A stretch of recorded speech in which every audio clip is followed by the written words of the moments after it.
Is this really the future of Singapore, that there will always be these luxuries, but the people who can access it for whatever reason is getting a bit more towards a certain demographic line? That's why it's really damn tone deaf. The fact that he says it with such a conviction that this is logically correct, can't possibly not see it, right? I mean, it's a bit tone deaf of the Transport Minister to be talking like that. We sat in a car that was supposedly autonomous vehicles and they said, it's testing around NUS already, and I was like, wow, this is, I'm sure 5 years time this will be all over the roads of Singapore. Still nothing. Yeah. Right. But the latest innovation that cost $500,000 was ERP 2.0. Yeah, exactly. Wow, such a game-changing innovation. Yeah. This is the level of innovation, and you want to jump from there to autonomous vehicles? Feels a bit of a stretch. Singapore is one of the most developed cities in the world. Above the ground, but also under the ground. We've got some huge tunnels in Singapore. But have you ever wondered how they even get built? It's pretty insane. And if that piques your interest, check out episode 672. Where we talk to a civil and structural engineer who's worked on one of the deepest tunnels in Singapore, one that has way more to do with you than you think. We also talk about his favorite projects and debunk common misconceptions about life as an engineer. This episode was done in partnership with the Building and Construction Authority, and if you want to find out more about a possible career in the industry, please check out their website, buildsg.gov.sg, or click in the link in the show notes. And now, onto the podcast. What's up, everybody? Welcome to another episode of Yala, your thrice weekly podcast where we talk about the hottest news with a touch of what, Terrence? Good old humor. Good old humor, man. Yeah. It's the final episode of the week, but what has been happening? What has been happening in the world? We've been quite busy with the live show that we're doing. Yeah. The Dream Academy, Happy Ever After Party. Last night was the first show, right? Opening night. Yeah. How was it for you? I mean, it was great. Of course, first show, I went on, my mic was not turned on for the first 5-10 seconds. Yeah. Thankfully, I saw Rishi off stage and we managed to do our set. I enjoyed it. Looking back, it was a great time. Yeah. And I'm excited to see how the next 8 days go, because the nice thing is we have a chance to make tweaks. We have to make a chance to make tweaks. But for you? Yeah. It was exciting being in the same space with all these quite established comedians, right? And quite interesting to watch them. As much as you see them on stage, it looks effortless. A lot of times when you talk to them about it, they almost talk about it like they're doing it on the fly, right? They're learning a lot of things even for the first time and experimenting with a lot of different things. And just seeing them go from rehearsal to live show, you can actually see there's a point where they switch something on as well, right? That maybe you didn't see in the rehearsal that makes the performance 10 times better. Yeah, and I mean it's true, because we have tried stand-up comedy. It's fucking hard, But I think that's one super enjoyable thing for us, that is not the audience will never know, but just learning from these people, because a lot of them like Rishi, Shahrukh, Faz, Jackie, have been doing it for so long that you watch them, you're like, okay lah, they own the stage lah. They own the stage, so that's great. And I mean, a big shout out to Yalabad listeners who came, because I think there were quite a few in the audience. The number tagged us as well. Yeah, they tagged us, which was great, we really appreciate it. Yeah. But yeah, it is. I mean, last night I went back, I just knocked out lah. For you? I didn't knock out immediately, but the adrenaline. I needed to decompress a bit. And I had to wake up early this morning for life lah, right? Yeah. Life happens. Yeah. But it takes a lot out of you lah, right? Yeah. And I mean, live show. So. Honestly, I'm a bit concerned for my voice. Yeah. Because I can feel the strain. And I don't know whether you remember. Do you remember my wedding? I lost my voice on the day. Completely. Yeah. And I don't know why. I was sad. I mean, we're not shouting off the top of our heads and all. Yeah. Maybe it's just it is almost the biggest stage thing that we've been part of, and I think my whole body is tense. Yeah. And I was watching videos yesterday how to relax your throat. No, apparently you talk in your sad voice, and all that, and it lengthens the larynx or the vocal cords or something. Oh, I see. So I've been doing that a lot because I can feel it in my throat. You can tell that we're having vitamin C. Yeah. Trying everything. Yeah. Because the next week is going to be, you're going to record in the morning, carry on with work stuff, and then perform at night. Yeah. it is it's a ride, it's a ride. It's exciting. Yeah. Right. So today, even if I disagree with you, I will be speaking in a very calm and measured voice. Let's see. Yeah. You have a penchant for like being very sensitive these days. Hey, tone it down a bit. don't give me this nonsense. I will have to speak, in a very composed way, and you won't hear me go like high pitch, because I think I'm losing my high pitch already. Maybe it comes to age also. I don't know, man. Yeah. So we've still got 8 more shows. Yeah. 8 more shows. But I mean, that's the thing, right? Like, controlling your voice as well. I think that's a skill. Yeah. And we saw some of the best. We saw some of the best comedians do it well. Controlling the space. You don't have to shout to make a point. Right. And you don't have to say something many, many times just to emphasize a point. Yeah. So tomorrow, today I won't shout, Terence, if I have to make a point on this episode. You never shout, lah. I never shout. You just talk a lot, Talk a lot. I wish that someone would just find a percentage across all our episodes, right? Yeah. What is the percentage share of airtime? 70-30. I doubt that. I would say 60-40. So. 70. I would say 60-40. The point is still like majority. Right? I mean, I won't deny that. Strong mandate. Strong mandate, a strong percentage. But the show is still going to be going on till 27. Tickets are still available. Yeah. I think certain shows are close to, like being filled. But tickets are still available. We'll put a link in the show notes. I believe there will still be a 20% discount for certain tickets using our link. Yeah. So please click a link on the show notes. Yep. Anyone who went, please, just spread the word. Because we like every comedian would love to perform to a full house. Yeah. That's right. So yeah. Cool. But life carries on. Still, I mean, as much as Parliament is only sitting in September, there's still news in Singapore to talk about. Correct. And I mean, the regular plug, follow us on social media, Instagram, TikTok, LinkedIn, Reddit, and to work with us. Yeah, always email us at contact@ministryoffunny.com or just check out ministryoffunny.com. Cool. Yeah. Okay, so this first piece of news, it is from an interview that the acting Minister for Transport, Jeffrey Siow, did on 11th July, where he talked about his plans for the next 5 years, and he touched on a few topics basically what he wants to achieve in the next 5 years, the plan for HDB estates further from the city, his plan for autonomous vehicles and what he sees as the potential, and reflecting a bit on his previous experience working in the Ministry of Transport, because he was the perm sec about 8 to 10 years ago, is it? Yeah.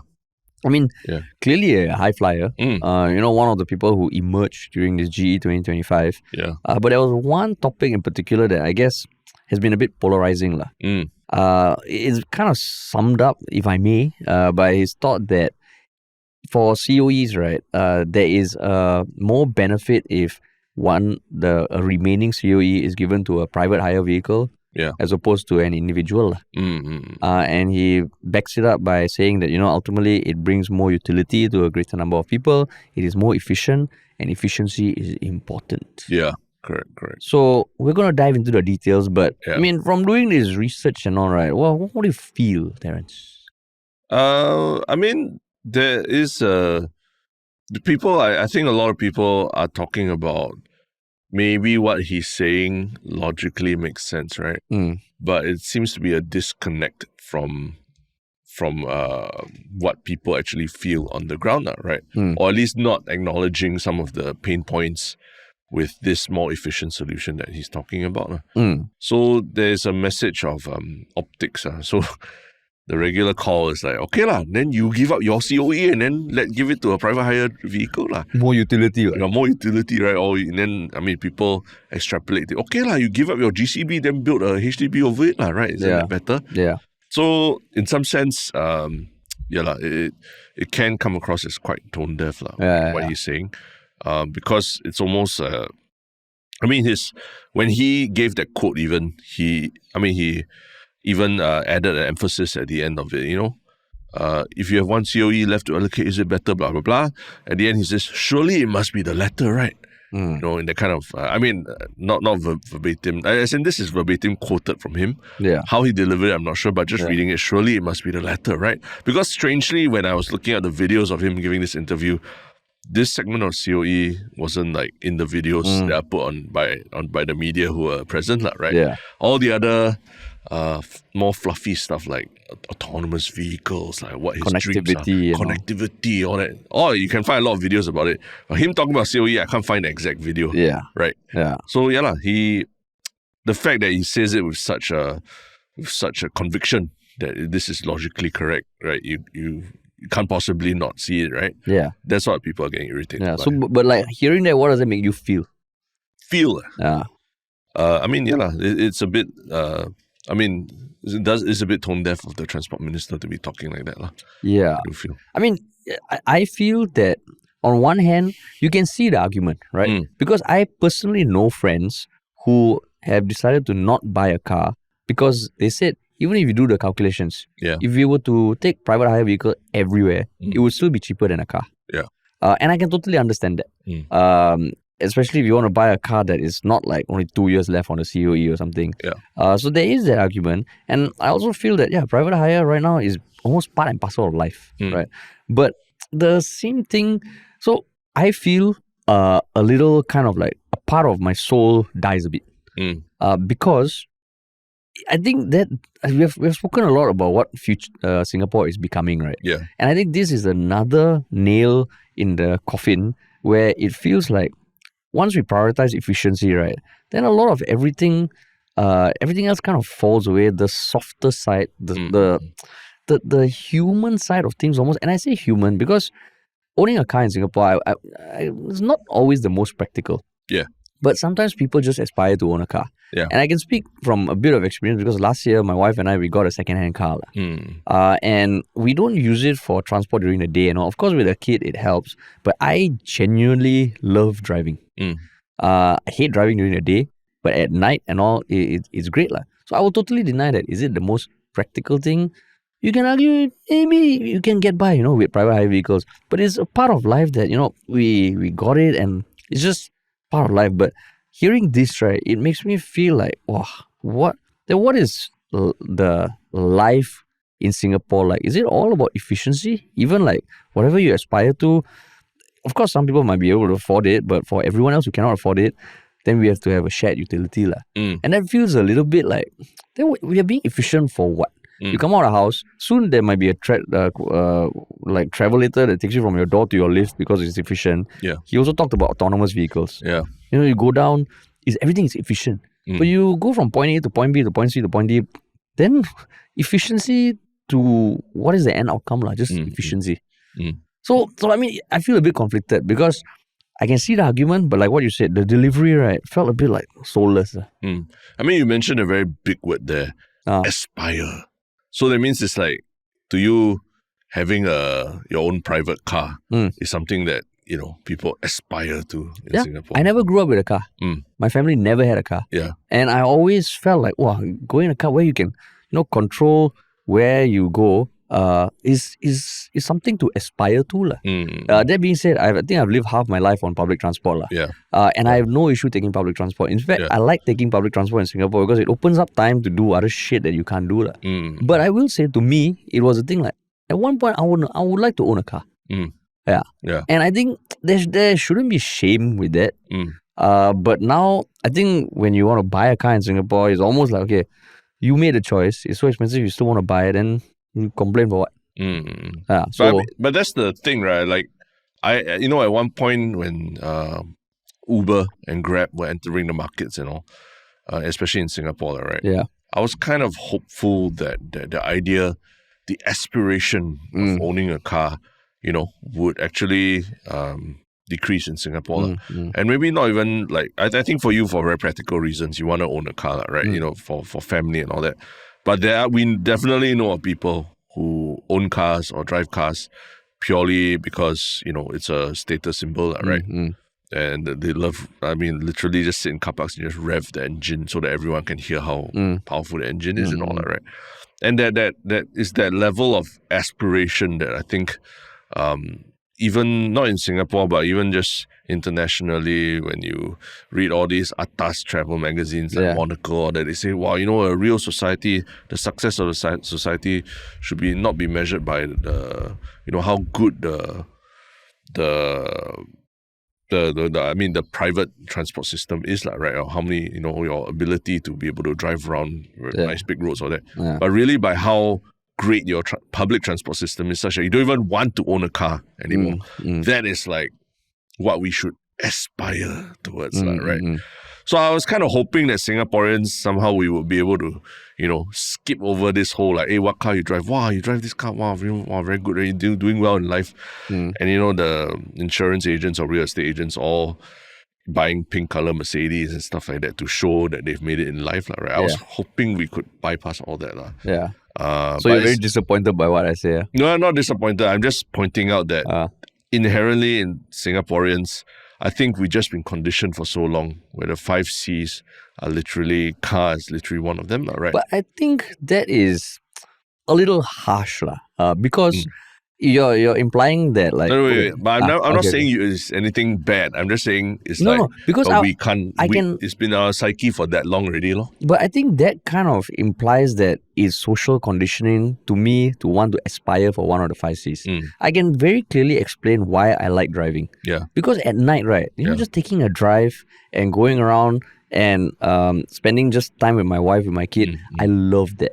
And my car is fucking humble. It's nothing big. I don't like the people who buy car for status and sometimes they plonk so much money. But I think it is that kind of thing, right? Because, you aspire for the 5 C's, which to me, I'm like, I don't believe in that also. To me, it is a part of life where, in some way, I like being just going down, getting in a car and going somewhere. So to me, is that a luxury? Yeah, I would say it is something that I enjoy that not everyone enjoys, but it comes at the sacrifice of other things. It's still a cost, right? Yeah. So, but I think there is owning a car for practical reasons, for almost, I wouldn't say recreation, right? Like I love just taking a drive on an empty road late at night or something. And then there is the 5 C's where like it is the status and all that. So I don't subscribe to that.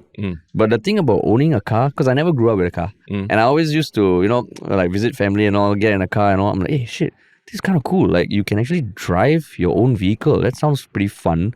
So to me, it's a fun thing that comes at a cost. Yeah. But then you just have to sacrifice other things. But when you weigh it out, the net benefit makes me feel like, okay, not just like I have a car, I enjoy it, I'm spending time with my family. That to me quite valuable.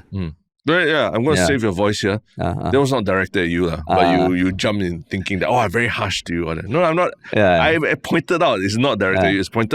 I'm directing at those people who aspire to the pink color, souped up supercars and with revved up engines and or even like, the highest end BM or whatever, right? Yeah. So it's really that level of aspiration that I feel like it's a bit off. It's a bit off. And I mean, because what you were saying about wanting a car to go around place, yeah, I mean, I've grown to love driving, to JB and like partaking in all these things, all the fun stuff that we can do. Not even to JB, to KL. My last trip to KL, I drove all the way there. Really enjoyed the scenery. But I just remember even back when we were studying in the US, all that. I think a bunch of the Singaporean students, some of them, I don't know, they pulled together money to buy a $2,000 shit-ass car that broke down numerous times. But every time I got in that car, it was a shitty drive, but it got us to places and it got us to do a lot of fun things that we wouldn't have otherwise been able to do just trying to take public transport. So that aspect of like transportation, I think, I feel that's the thing in Singapore, like where it's become something that people have to aspire to because it's so expensive. When, in most places, actually a car is like you just need it to survive, to get around, to go and buy groceries and all that. And then because of space and constraints. And so, yeah, I saw that's a bit like, it just opened my eyes that, hey, it's only in Singapore where having a car is a material thing. And it's so closely associated, your SES level and all these things. And it almost becomes a bit annoying, almost like where you live, that kind of question, right? And then people judge you based on where you live or vice versa, right? Yeah. So that's the mindset that I feel is, I was quite like, it's private hire vehicles didn't solve that, right? The fact that everybody was driving. Next time private hire vehicles are all going to be EVs at one point. They'll all be Teslas. Does it mean that Teslas have become less valuable, in people's eyes or what? No, people will just buy the more expensive version of the Tesla and still use it to flex and all. Yeah. Which is that's the part that I feel like we sort of skipped that whole thing, and we sort of just dug ourselves in a deeper hole. Like, wow, now you can afford car means you must be really rich because you can afford the COE. Yeah, so there is that thing that comes with it, lah. And I mean, we got a second-hand car, right? Because looking at the first-hand car prices, it was insane, lah. But then, I think that's why I feel this statement all is a bit soulless, because it feels like this statement is targeted towards people who are on the verge of deciding to buy a car or not. And it is not something that is across the board. Let's say if he said, we want to target car ownership to be on average one per household. Like, if you want to buy a second car, you got to buy a third car, there's the additional buyer's stamp duty, whatever. Yeah. So it feels like everybody is, working towards utility. But then now it feels like, if there's one, the people who are bidding and all, there are some people who don't need to worry about COE price. Yeah. There's some people who don't need to worry about, okay, if I buy with 3 years left compared to 5 years left, there's this price, maybe I go for 3 years left. And when we were considering a second car, that consideration came up. And this sort of statement, I think, is annoying because it is not towards a totally everybody go car light. Yeah. It is some people go car light. Yeah. Some people, you just have as many cars as you want. Yeah. So I guess that's where it feels like, fuck, like this really the future of Singapore, that there will always be these luxuries, but the people who can access it for whatever reason is getting a bit more towards a certain demographic line. That's why, it's really damn tone deaf. And it just feels like it's targeted towards certain demographics, and also in some way benefiting the private hire companies. Yeah. Yeah. Because in some way he's saying that, they really bring a public good to us. 10 years ago, this was never part of the conversation. Yeah. It's not a government utility.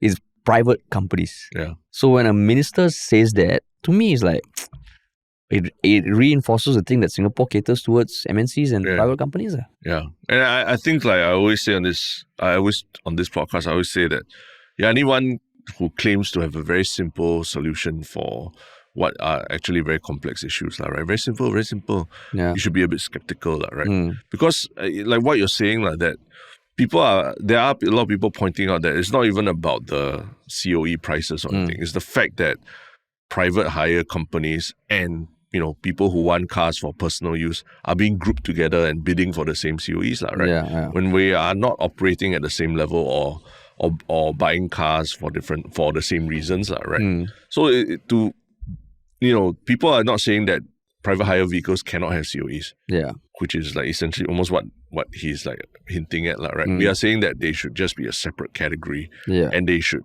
be using their profits to pay for whatever higher COEs or everything. But for those who need individual use for whatever reason, or the lifestyle choices and all that, it shouldn't be all grouped together, right? Yeah. And so it's just and there's the whole debate I read about online. It's quite interesting also about the idea of COE, controlling congestion versus actually the idea of car ownership versus car usage, right? Yeah. Like COE controls congestion via car ownership, right? Yeah. Whereas something like the ERP controls car usage more directly, right? Like ERP, just basically the moment you drive into an area, you're paying extra money. You can say the same for parking also determines car usage, because if it's very expensive to park, say in CBD, which it is, right? Then nobody drives to CBD, right? We just take public transport. But COE is just a very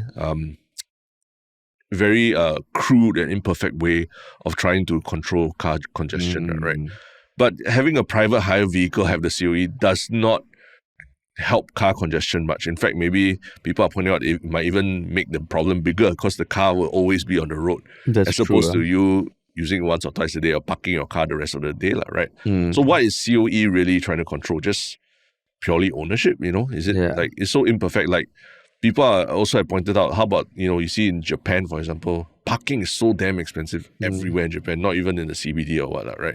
And that also limits people's choices of whether they want to buy a car. And not even parking, like going to work, the parking at home also, around the house also can cost money or expensive. Or even because you need to build a garage or whatever, it costs money.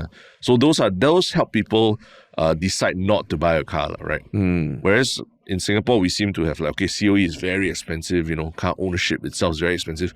But then to actually use your car, whether parking or, ERP or that, it's actually, especially for those who are, very rich and everything, it's actually negligible for them, right? Yeah, I mean, actually, that's a very good way of thinking about it. What are we solving the problem for? Car ownership or car usage? Because if you ask me, right, let's say ERP is 3 times and parking in CBD is 3 times. To me, yeah, I don't typically use the car. We don't typically use the car for those sort of areas. So I'll be fine with it, Yeah. Because the times I like to drive, or like, let's say if you're going to my wife's family, her house, the house is like in a heartland area. Yeah. There are ways you don't need to clog up the more clogged up roads. I like driving when the roads are empty, which is at night or something. Then you don't. I still can enjoy this, but I'm not creating the congestion. So I'll be a much bigger fan of that. Yeah. So that's why this actually, is saying that you cannot own this because there's a chance you might clog the road. Yeah. So you shut up. Yeah. You're going to give it to this private company that, brings this additional utility. But we'll clog the road lah.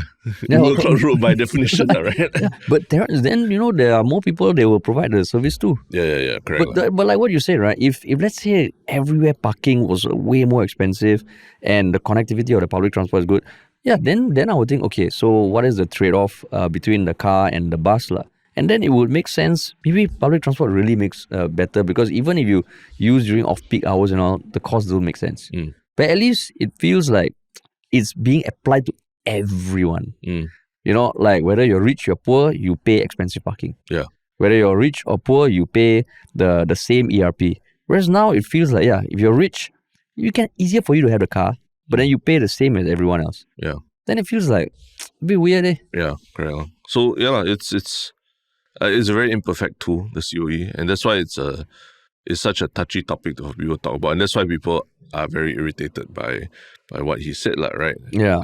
I mean, it's just, I think his statement wouldn't be so bad if everyone felt that our public transport was really like top tong, number one, right? Like, it's like comparable, But the truth is, if anything, I think they pointed out that, taking, trying to get from Tengah to town takes almost 3 times the time that just taking a car, right? Yeah. If you use public transport, right? Yeah.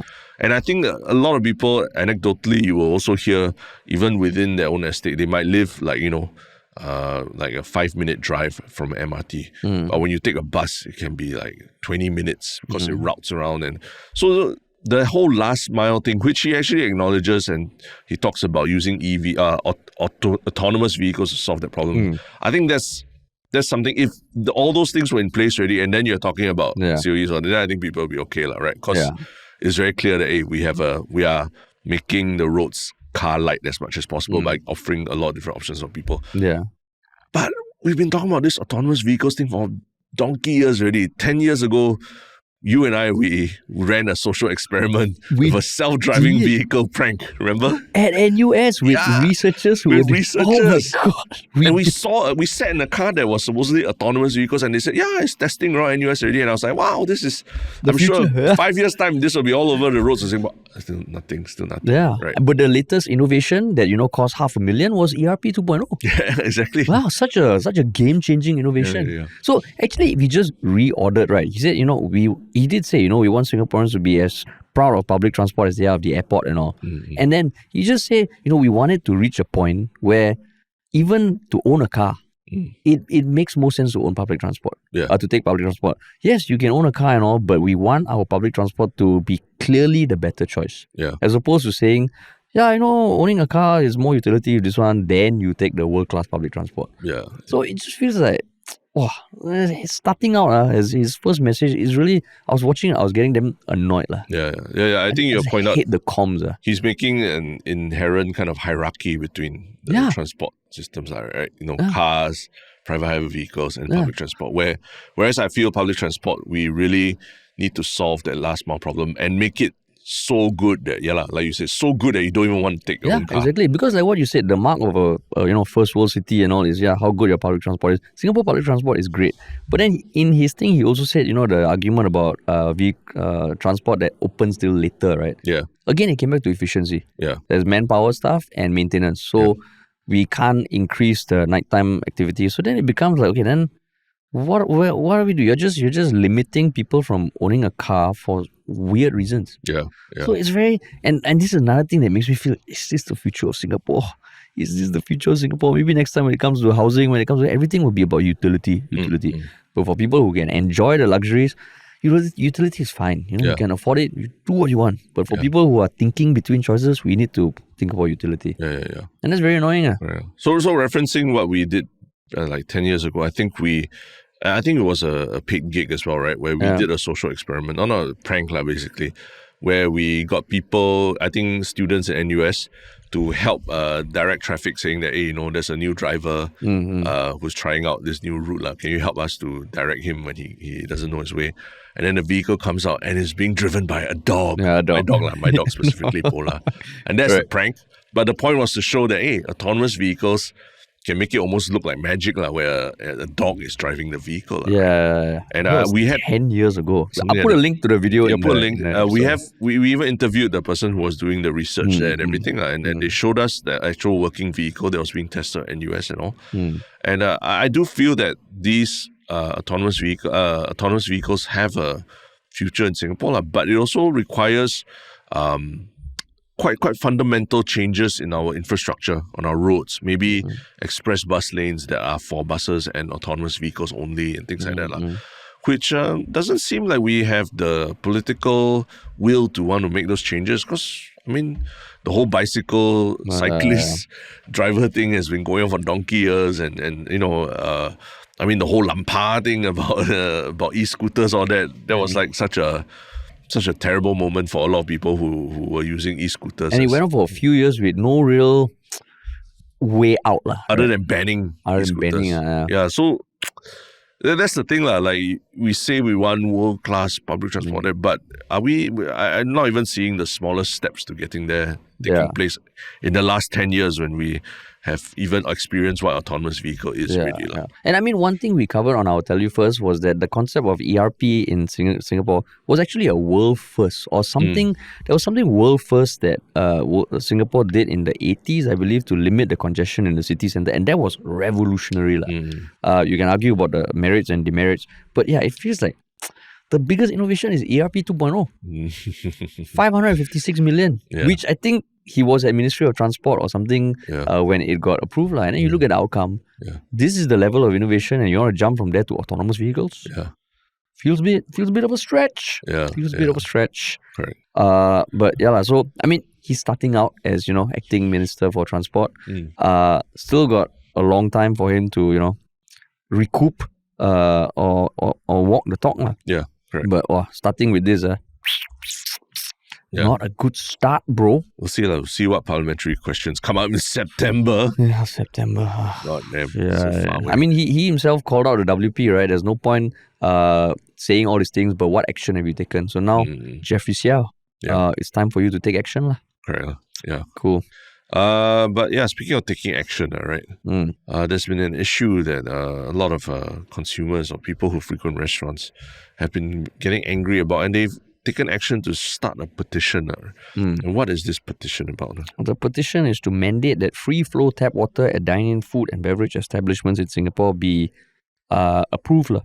Basically a mandate. I think now every petition, people are going to use the word mandate. Mandate. And as of now, the petition was started in, I think, May. As of now, there are 2,100 signatures. And more recently, Gerald Giam from the WP, when did he post this?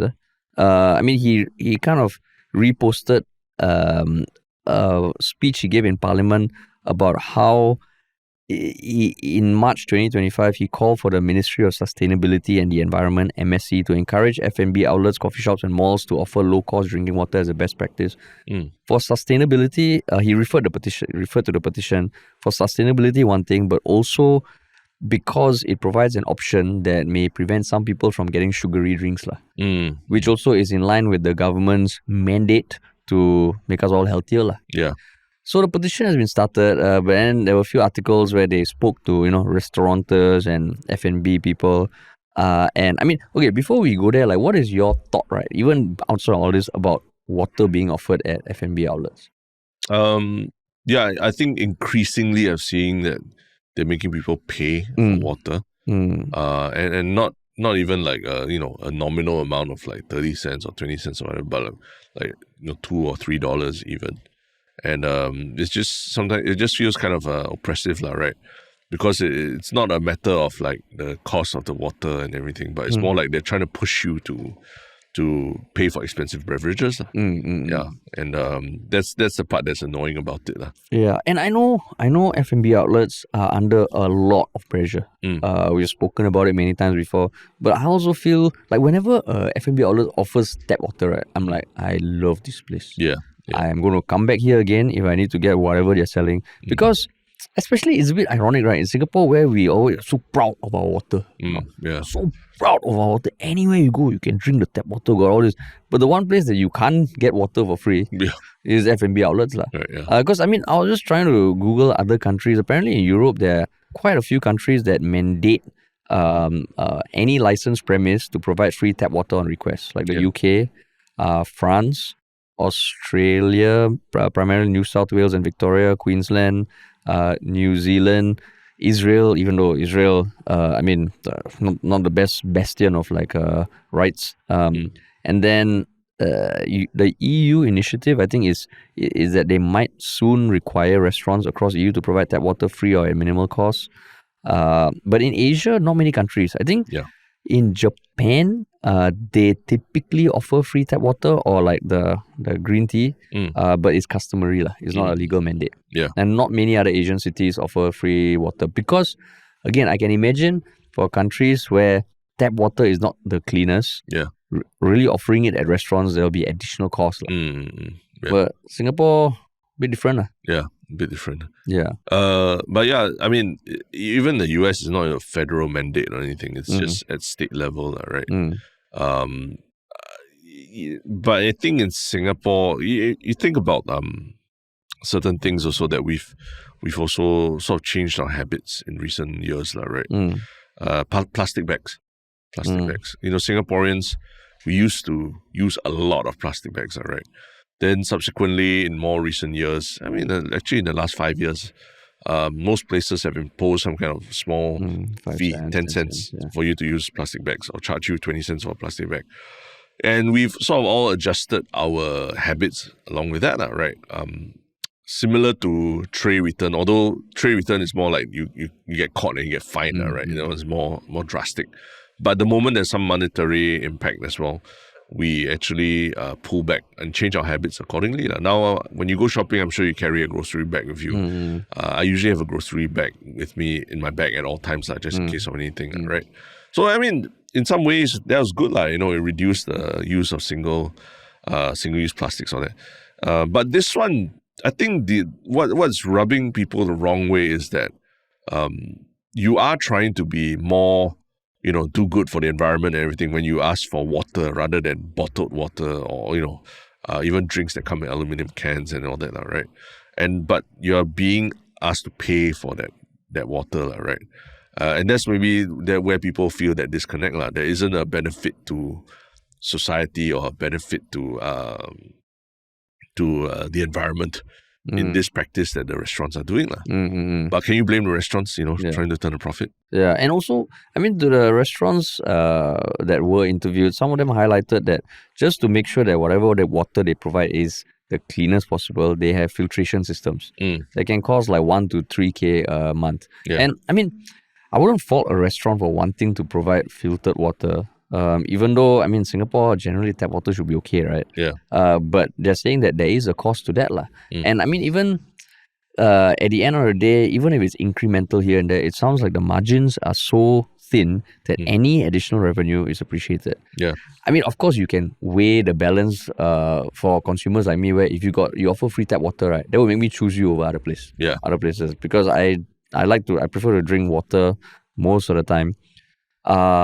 So it might be more appealing. It could be part of your branding, but and that's the tricky part, I think for the government to mandate that all restaurants provide tap water, then they have to listen. But if they don't, what is the incentive for them to offer tap water? Yeah. But I guess that's where the people who started this, the person who started this, Petition kind of like set some parameters for it.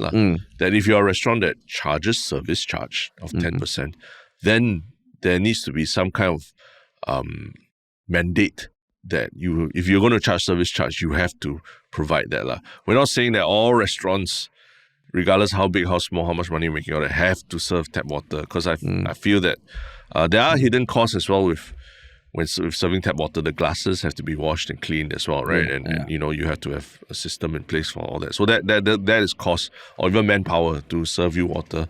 Although that can be mitigated with self-service and all that, but it also might take away from the branding of the restaurant. But if you're going to charge service charge, then maybe there should be some rule that, hey, you're going to do that, then you got to also have serve tap water, right? Because, I mean, some people might say, hey, but no lah, the restaurant's really like damn tight. But if you think about it, with the advent of QR code menu ordering, right, there was no decrease in service charge. Yeah. Right? And I can imagine if I were to set up an F&B establishment, even though I hate ordering through a QR code, I can imagine the cost savings.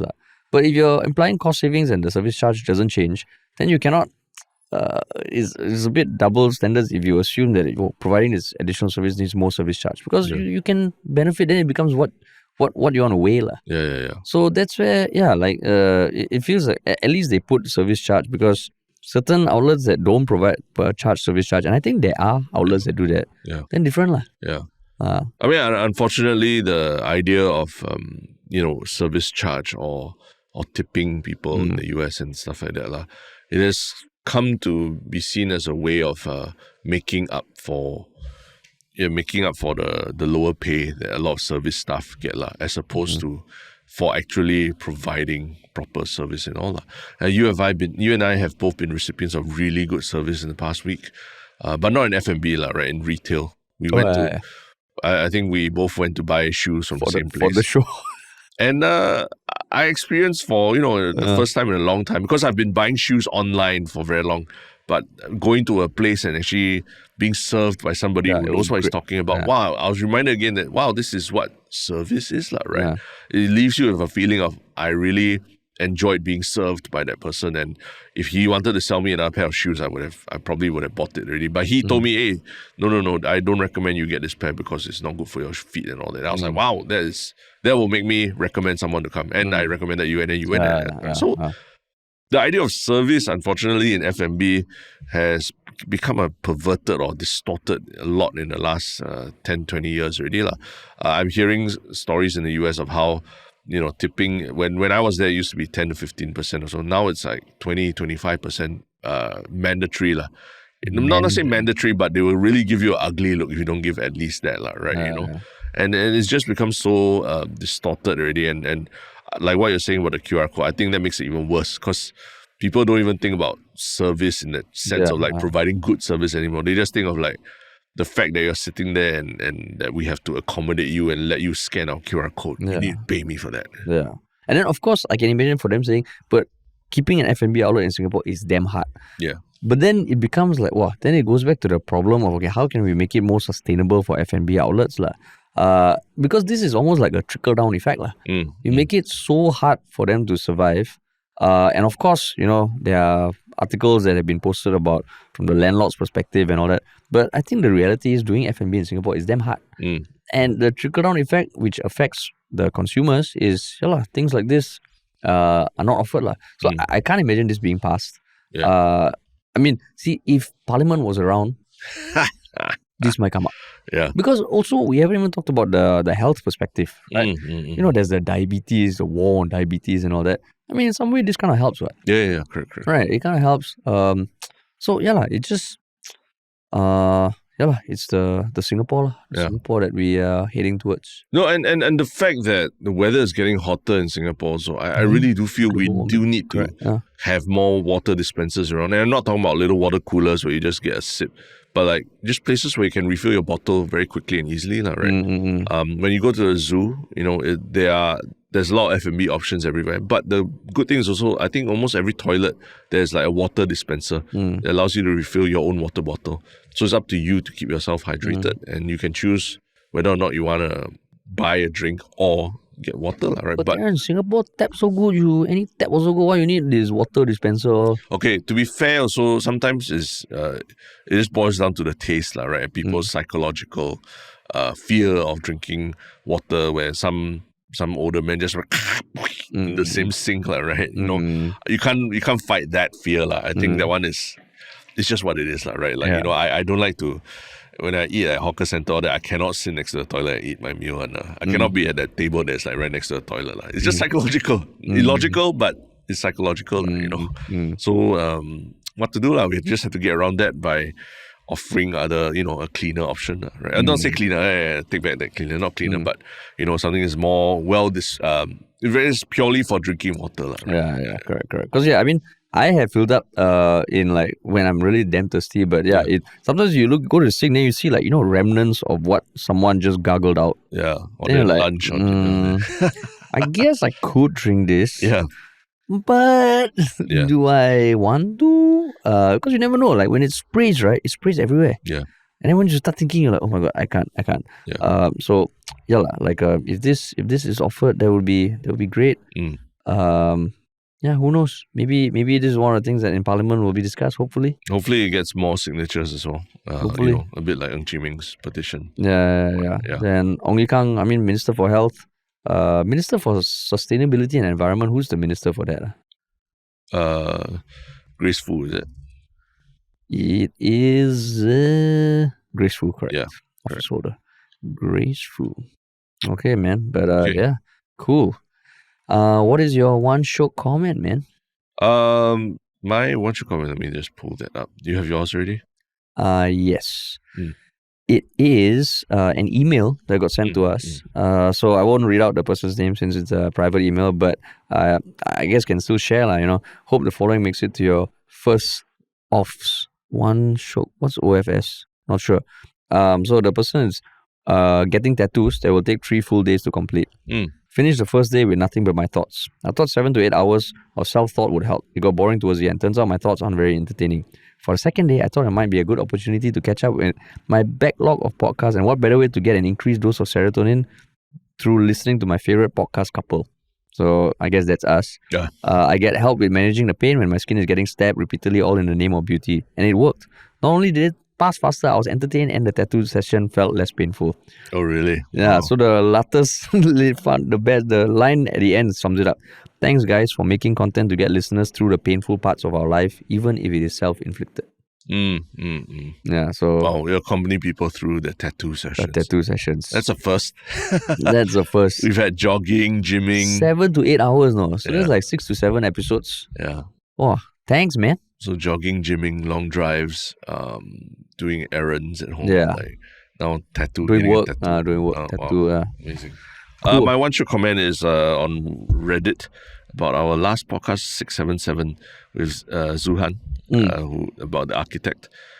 So Kelpie Peppy says, an eloquent and knowledgeable interview which I found myself enjoying listening to more than expected.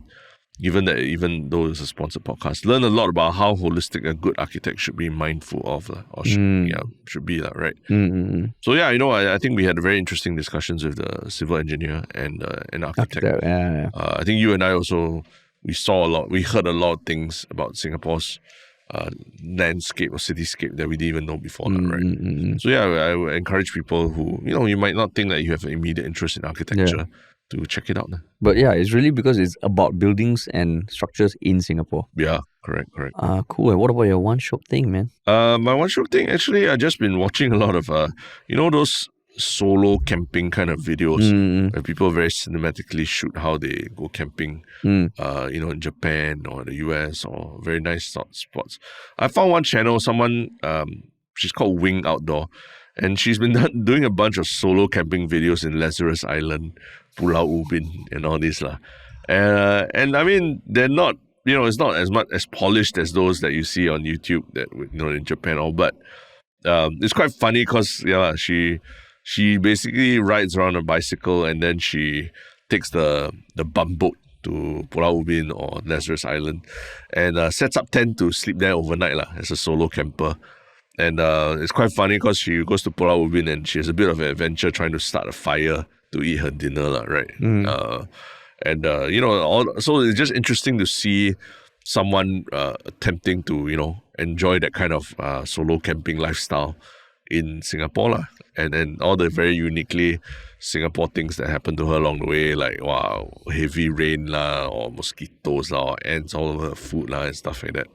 This is awesome. Yeah. Because when you said solo camping, I was like, okay, Terence, it's going to be one of those, campers who, I don't know whether they're campers, but very good looking. And pose a certain way, then that becomes a thumbnail. Yeah. But this one is nothing about the looks or the aesthetics, but as in for the video itself. Yeah. And it's awesome. Yeah. Like you can totally imagine going here yourself. Yeah.